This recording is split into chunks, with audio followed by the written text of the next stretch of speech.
तो गाइस नमस्ते प्रणाम हर हर महादेव। और गाइस आज हम बाबू का इंटरव्यू लेंगे और कुछ ऐसा इंटरव्यू जो कि जैसे कि आप लोग पहले देखते थे, इसका इंटरव्यू बहुत दिन हो गया, बहुत लोग का मन में कुछ सवाल होगा, लेकिन उसी सब से रिलेटेड हम आज कुछ क्वेश्चंस पूछेंगे इससे। तो बाबू कैसी हो तुम? ठीक हूँ।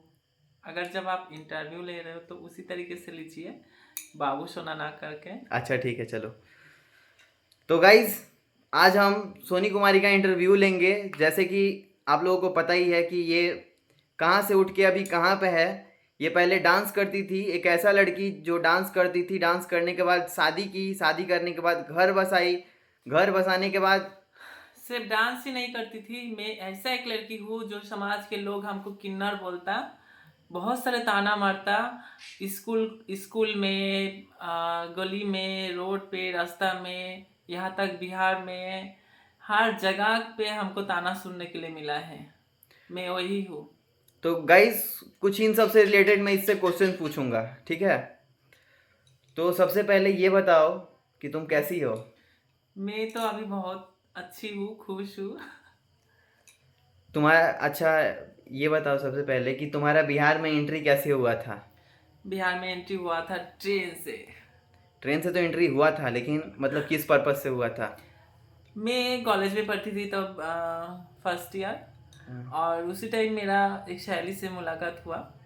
वो बिहार में डांस करती थी और काम के चलते मैं सोचा थोड़ा घूम लेंगे। वो बोला था बिहार बहुत अच्छा जगह है, उधर नीलगाय मिलता है देखने के लिए, उधर सजारू होता है, क्या उसको क्या बोलते हैं, सजाड़ू मतलब?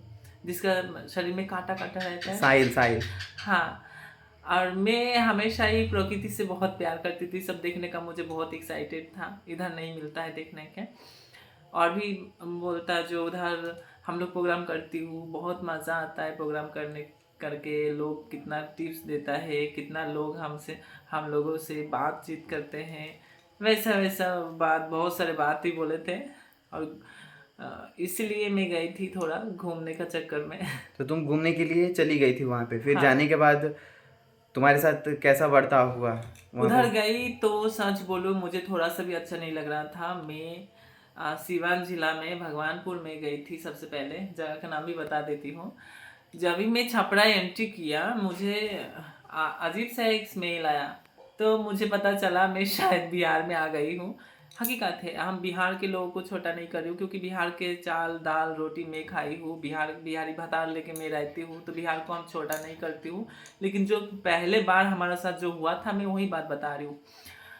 बाकी अभी ऐसा कुछ नहीं होता है।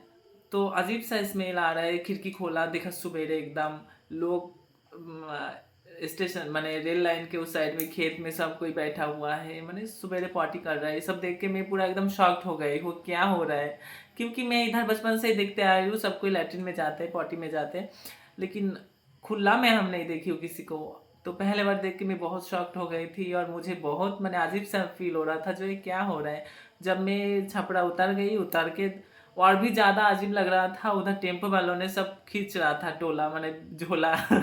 चलो हमारे साथ चलो, हमारे साथ चलो कर रहा था, चिल्ला रहा था। तो मुझे और भी ज़्यादा अजीब लग रहा था जो इधर के लोग खींचा खींची कर रहे हैं, क्योंकि हम घर से कभी बाहर नहीं निकले थे। पहले बार मैं निकली थी, वो भी बिहार गई थी, तो मुझे थोड़ा सा सब कुछ अजीब सा लग रहा था। और फिर हम गई हमारे सहेली लोग के साथ, फिर जाके उतर गई भगवानपुर में। तब और भी ज़्यादा अजीब लगा, जो बिहार में जो लौंडा डांस बोलते हैं, उसी पार्टी का एक ग्रुप मेंबर था। उन्होंने हमको रिसीव करने आए हैं। उनको देख के तो और भी अजीब लग रहा है, बहुत ज़्यादा उम्र के एक लोग थे।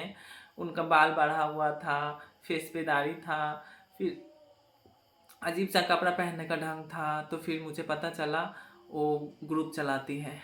तो फिर उनको देख के फिर और भी ज़्यादा मुझे अजीब सा महसूस हुआ, जो मैं कहाँ आ गई हूँ। इतना उम्र के लोग, मैंने बहुत ज़्यादा उम्र है, मेरे बाप से भी ज़्यादा उम्र है, वो आज भी नाच पार्टी में या नाच बाजा में है।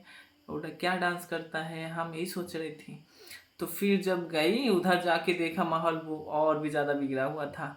हमको जहाँ रूम मिला था वहीं पे पूरा एकदम कचरा भरा हुआ था।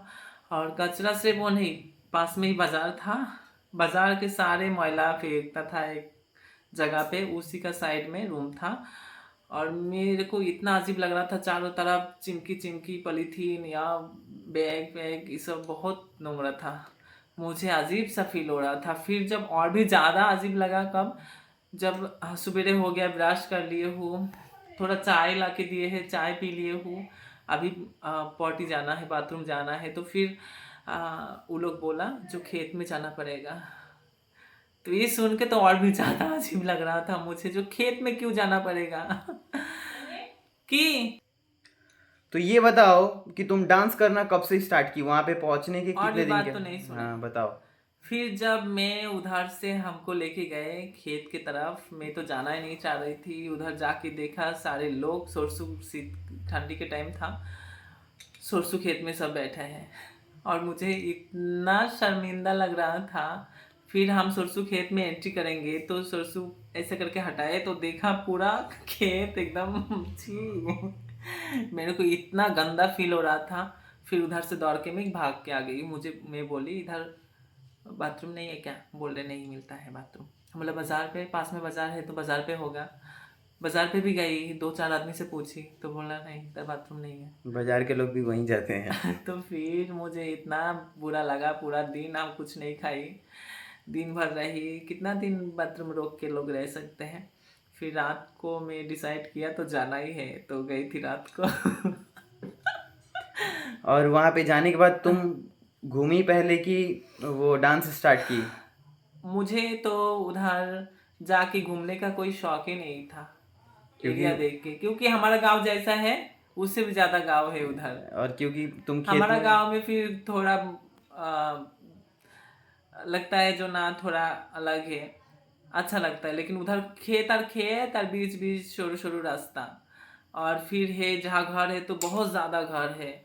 तो मुझे घूमने का कुछ नहीं मिल रहा था, मैं घूमने का सोच भी नहीं रही थी। मैं तब पूरा डिप्रेशन में थी। इधर भाषा क्या बोल रहे हैं हमको समझ में नहीं आ रहा है, हिंदी भी नहीं बोल रहे लोग, हमको बहुत माने अजीब सा लग रहा था। फिर जहाँ जिस रूम पे हम रह रहे थे उसमें भी बहुत हमको अजीब लग रहा था। एक ही रूम पे 6-7 जन एक साथ रहना बहुत गंदा लग रहा था। इधर प्रोग्राम की ड्रेस, उधर लहंगा, इधर कपड़ा, इधर बैग, इतना बदबू दे रहा था।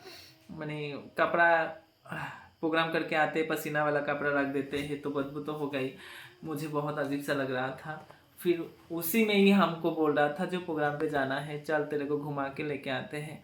हम बोला नहीं मैं बहुत थक गई हूँ, मुझे नहीं जाना है आज, मैं 1-2 दिन बाद जाऊँगी।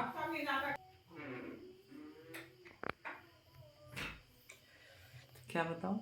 तो वही तुम बता रही थी कि महक रहा था इधर जाना है, प्रोग्राम पे जाना है। फिर हमको लेके गया प्रोग्राम पे। हम इतना डर गई उधर के माहौल देख के, क्योंकि हमारे इधर प्रोग्राम होता है तो स्टेज पे कोई नहीं चढ़ता है, दूर से सब कोई बैठ के देखता है। उधर जाके देखा सब कोई, लड़का लोग, छोटा छोटा बच्चा लोग भी चढ़ गया है स्टेज पे। मैं इतना डर लग रहा था, मैं क्या ही बताऊँ। अच्छा ये बताओ कि तुम जब हम पहली। स्टेज पे चढ़ी और एक ही गाना पे एंट्री करके सबके साथ, तो उस टाइम डांस भी मुझे नहीं आ रहे थे। हम दौड़ के भाग के जहाँ पे तैयार होने दिया था जिस रूम पे, वो रूम पे आ गई हूँ। वो भी दिया था पूरा एकदम गाय के घर में जहाँ गाय रहता है। और मुझे इतना अजीब लग रहा था, मैं क्या बताऊँ, जो मैं सोच रही थी कहाँ मैं फंस गई हूँ। तो तुम पहले गाना पे परफॉर्म कैसे की? तुमको गाना समझ में तो आता नहीं था और ना वहाँ का भाषा समझ में आता था, तो तुम कैसे परफॉर्म की गाना पे? कुछ समझ में नहीं आ रहा था, लेकिन और भी ग्रुप में लोग था ना, वो लोग जैसे जैसे एक्टिंग कर रहा था, हाथ घुमाना, खुद घूमना, सर घुमाना, वैसे ही हम कर रही थी देख के। और सबसे पहले ही तो भक्ति वाला गाना चलता माँ दुर्गा के, तो वही गाना पे वो लोग जो जैसे कर रहा था हम भी वैसे ही कोशिश कर रही थी। अच्छा पहला दिन तुमको लड़का लोग छेड़खानी किया था कि नहीं किया था? नहीं, हमसे सब कोई शायद डर रहे थे। हमको अजीब सा मेकअप कर दिया, इतना ज़्यादा थोप दिए, पूरा मुंह वाइट कर दिया, मैं खुद को ही नहीं पहचान पा रही हूँ। तो मुझे लग रहा था मुझे देख के लोग डर गई है और परेशान क्या, थोड़ा तो किया ही है परेशान, मैं खुद डर गई थी और मुझे क्या परेशान करेगा। एक ही बार एंट्री करके मैं रूम पे आ गई हूँ और दोबारा नहीं गई। कोई खींचातानी किया कि नहीं तुम्हारे साथ? नहीं, नहीं कर पाया क्योंकि हम एक ही बार एंट्री किए ओ, अच्छा ये बताओ कि तुमको पहला दिन कितना पैसा मिला था? पहला दिन हमको शायद 20-30 रुपया मिला था छूट, ये टिप्स बोलते हैं ना। हाँ। हमको 10-20 रुपया मिला था। और इतना ही मिला था।